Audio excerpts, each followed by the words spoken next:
They do have a timeout. Decide not to use it. Curry, way downtown. Bang!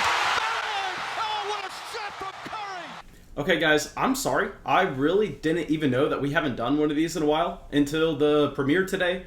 We had a bunch of people asking waiver wire questions, and I went, crap, we probably should make one of those. We probably should talk about things because we understand that not only at the NBA trade deadline did you have kind of big name players like Norman Powell, like Aaron Gordon being moved, but you also had rotational pieces. You also had some side pieces of news to go along with this. And at the bottom line, this is going to affect some guys that maybe weren't seeing a ton of minutes, but they were being productive with the minutes that they had. So yeah, now we got to talk about them. But before we do, of course, go down there, drop a like, leave a comment, subscribe to the channel. The video that I uploaded today, y'all absolutely killed. It was like a month ago with how our videos used to do, so I want to give y'all a massive thank you. I think that video is probably going to surpass 100 likes today. That is absolutely massive. Thank you for that, guys. So anyway, let's get into it. Let's keep this introduction very short. And the first player we're going to be talking about is going to be Dennis Smith Jr., the point guard for the Detroit Pistons. And yeah, I understand 24% owned, so not going to be available in every league. We're actually going to talk about some guys that are owned a little bit more than this later on. We're just going to try to cover everything in between. That way you have your very deep leagues where maybe you only have one or two guys available from this list. And then you have your shallow leagues and you go, you know what? Every one of these guys is on the waiver wire. Maybe I just get to pick my favorite out of the group. That way we can try to help everyone. But Dennis Smith Jr. going to be available in most leagues. And obviously the reason that we are going to have to bring him up is the fact that he does have upside. He has upside in that he's only 23 years old. This was a player a lot of people were excited about. And he has looked decent in the minutes that he has played. But it's been a problem actually getting the opportunity and consistently seeing the court. But DeLon Wright is now going to be out of Detroit. So now we are going to be looking at Dennis Smith Jr. most likely seeing a significant bump up in the amount of minutes that he should be playing. So when you're looking at a player that has shown promise, that should end up seeing a bump up in minutes, regardless of how he performs right away, that's going to be a guy that you want to pick up. That way you can sit there and you can watch for the next 2 weeks and go, okay, maybe this is someone I'm sending right back down to the waiver wire. Or maybe this is someone that can be an impact player for me in the coming future. But anyway, here with Dennis Smith Jr., instead of going over his recent performances, I think what's actually probably going to be a little bit more beneficial is if we go over to #fantasybasketball. Actually, it's called #basketball.com. I'm so sorry about that. It's not an ad or anything. I just really like this tool. And if I'm using any tools and I think that they can help myself, I think that they can help y'all as well. So I just want to give a quick plug here for #basketball. We're using their projections. And they have Dennis Smith Jr. for the rest of the season projected to see close to 30 minutes a game. And that is a big time projection. That's something that you want to look at and you want to take away a conclusion that Dennis Smith Jr. probably someone that you are wanting to pick up.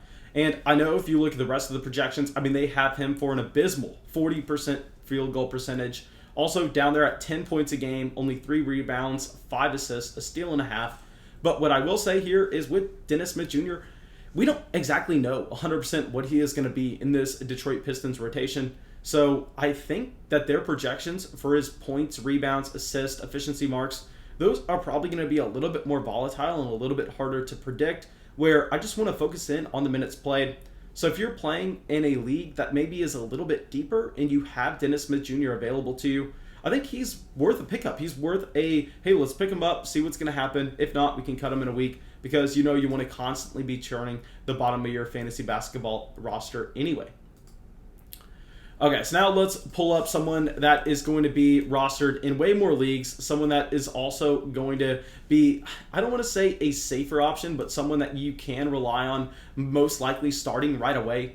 This is going to be Jayson Tatum, who for Houston is now going to be stepping up into a massive workload now that we understand Victor Oladipo is traded to Miami. And here with Tate, I mean, he is rostered in way more leagues. So this is going to be specifically a guy that you want to be looking at in those shallower formats. And there are a couple nice things here. A, obviously, he has the positional flexibility, a guard, a forward, whatever you want to call him. Also, he's going to be playing 32 minutes a game in a very bad Houston Rockets rotation where, yeah, you're probably not going to be expecting the efficiency to be that high just because this team is really devoid of playmakers. But if you're playing in a points league, I think that you could expect the volume to be up there. We know that this is a player that should see a respectable amount of rebounds, and right now, #basketball.com only has him for 2 assists a game, which I don't necessarily know if I agree with, just because I don't really see who else is going to be generating offense for them. Yes, you have Christian Wood. Yes, you have John Wall, who's going to be bringing the ball down the court. When John Wall plays, John Wall is going to be missing a significant amount of games regardless. So maybe here with Jayson Tatum, what you actually do is you pick him up and you don't start him every game. You be a little bit more selective where you go, okay, when John Wall sits, this is a player we want to be getting into the lineup because he's most likely going to see a little bit more minutes. He's most likely going to see some more possessions where he is the one generating and driving the offense. So Jayson Tatum, not someone that you need to be playing every night, but you should be picking him up, and he's even worth a little bit more than a wait and see. He's someone that you can be starting in the right scenarios. Okay, so let's go to another player that was impacted at the trade deadline. Let's talk about Rajon Rondo here, going to the Los Angeles Clippers. And I understand a lot of people are going to be saying, Mason, why the hell are you even bringing him up? And it's because for these specific category formats, where it's harder for you to find those steals, it's harder to find assists. We know assists are one of the hardest things to actually get from the waiver wire. I think Rajon Rondo has the upside because we know the Clippers have been looking for that traditional point guard that can get them into sets, that can get things going. And with this team having playoff and title aspirations, I think when we get Rondo back 100% healthy, we are going to see him playing a decent amount of minutes with Kawhi Leonard and Paul George. Because we know playoff Rondo is the thing. I think that Rondo should be someone that's in their rotation in the NBA playoffs. So with Rondo, I'm going to be expecting that he should be playing alongside Paul George and Kawhi Leonard. And I think that should help him out. And that, no, you're never expecting Rajon Rondo to come out here and average 15 points a night, grab a couple boards. No, what you're hoping for is you're hoping Rondo can come out, he can give you 6-7 assists. You're hoping that he can get a steal or two. And that would be enough in those deeper formats. Obviously, this is not someone that you're going to be picking up in every league. I mean, if you look at the projections that #fantasy basketball has for him rest of season, it's kind of gross. But I think in those deeper formats, I mean, at the very minimum, he's worth a pickup. He's worth someone to look at, especially if you're playing in a category league and you have trouble finding some of those. Okay, so now let's go to another deep player here. Let's talk about Mo Bamba, someone that I have to admit right away. Yes, guys, I am very biased with Mo Bamba. We were both freshmen at the University of Texas at the same time. And with Mo Bamba, I saw him around campus all the time. You couldn't miss the man. He was 7'1". I would see him in sports bars and stuff. And no, we were not friends in the slightest. I'm not going to make it sound like that. But just the fact that I've seen him walking around in person as a casual guy makes me really want to root for Mo Bamba. Obviously, that he's kind of become a meme at this point. Really never had anything going in Orlando. But we know that Mo Bamba is someone that can make the 3 ball. We know that he is someone that can see a decent amount of blocks with his size.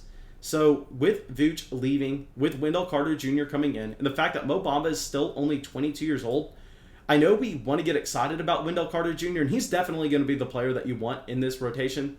But Mo Bamba is a free waiver wire pickup in almost any league. So if you're playing in those deeper formats, and we don't know exactly what's going to happen here, and we just know that this team needs to develop players. This team needs to figure out what they have.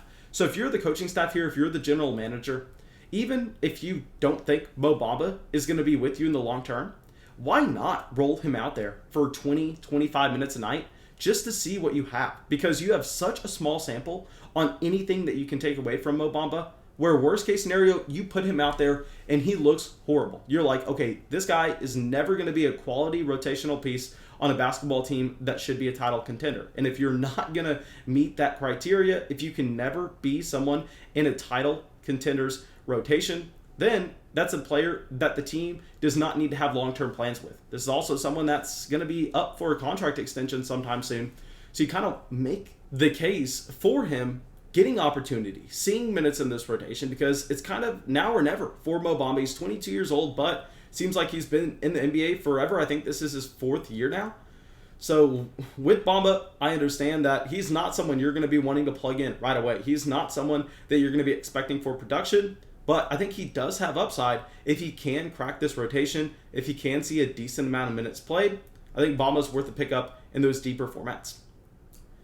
Okay, so now let's talk about the most exciting player on this list. And if you're playing in a shallow league, if you're playing in an 10-man league, this is your guy. This is someone that has been on fire as of late. Now I'm going to see way more minutes. It's going to be Moses Brown, 7'2" for the Oklahoma City Thunder, only 21 years old. And if you don't know, Al Horford done for the year. Al Horford resting the rest of the season. And you go over here to Moses Brown. His last 4 games, this 7'2" center, listen to his rebounding statistics over the past 4 games. 23 rebounds, 12 rebounds, 19, 14. He has the size. He can be productive. There are minutes to be had in this rotation. And no, he's not going to be someone shooting the ball very well. I mean, his free throw percentage is going to be very poor. He's never going to make a 3-ball really. But he's going to give you rebounds. He's going to give you some points scored to go along with this. And he should be able to generate some blocks. Moses Brown definitely owned in a lot of leagues. Like I said, this is going to be a way shorter pickup than a Mo Bamba, than a Rajon Rondo. But I think that he has the upside to be a difference maker. And he's exciting at the very least. You look at a 21-year-old player, that's 7'2", that is grabbing 23 boards a game as if he's Andre Drummond. Yeah, no, Moses Brown, you have to get excited about him. I think that if you're playing in any format, you should be looking to pick him up.